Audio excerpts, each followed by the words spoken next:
That's okay. Like I don't stand up in front of you guys enough. Cindy's like, okay, Conia, you got to go next. I'm like, okay, I'm fine. Are you guys ready? Okay. My name is Conia Sell. It's not Tanya. It's not Connie. It's not Conia. It's Conia. And I really wish for you that there was a good story behind my name, but there's not. The only thing is my mother's name is Sonia. Her sister's name is Tanya. So as she's pregnant with me, she's saying, what should I name my child? And she didn't want to name me something conventional. And she didn't want to kind of stray from the ya. So as she's reading through Southern Living magazine, she's looking at the back, and she always dreamed of having property and horses and that sort of thing. And so she always would go in the back and see what was listed. And in the back, there was an advertisement for a gate company that would sell you gates to go on barn stalls.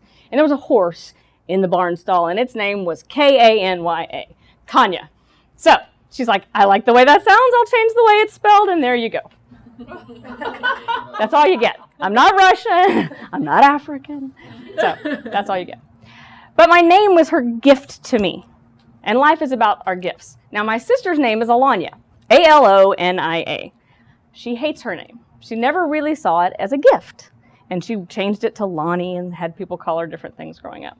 But I always loved my name because with my high personality, every time somebody met me, they're like, oh, what a beautiful name. I've never heard that before. And of course, as a child, you just light up. It's like, cool, thanks for all the attention. So all my life, my name has gotten me great attention. And so it's been a great gift for me. And I feel like I've come through and I've flourished in part because of the gift that my mother gave me. It also got the attention of my husband, who, when I met him, I was a freshman in high school. He was a senior in high school. He was the lab manager in my physical science class. And so the first day of class, we're going through, and the professor's up there, and then Sean standing next to him, kind of looking over and being the big senior that he was, and looking down over all of us freshmen. And so they go, and they always say Mike, John, Sarah, and then I always know when they got to my name, because they stopped, and they looked. Professor Sean looks at him, he goes, just call her Cornucopia, see if she answers. 20 years of marriage later, I've finally forgiven him for that one, I think. It's a gift, and life is about gifts.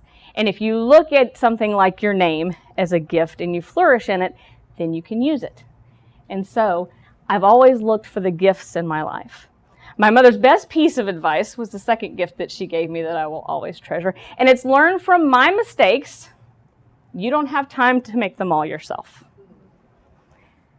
So what I like to do, in the way I've raised my children in the same way, whose names are somewhat unique. I have a Karina, a Laurel, and a Malia. Couldn't quite go as unique as mine. My husband had a little bit of input on that. But I gave them those gifts of those beautiful names, and I gave them reasons to love their name. And I've also tried to give them the gift of learn from my mistakes. You don't have time to make them all yourself.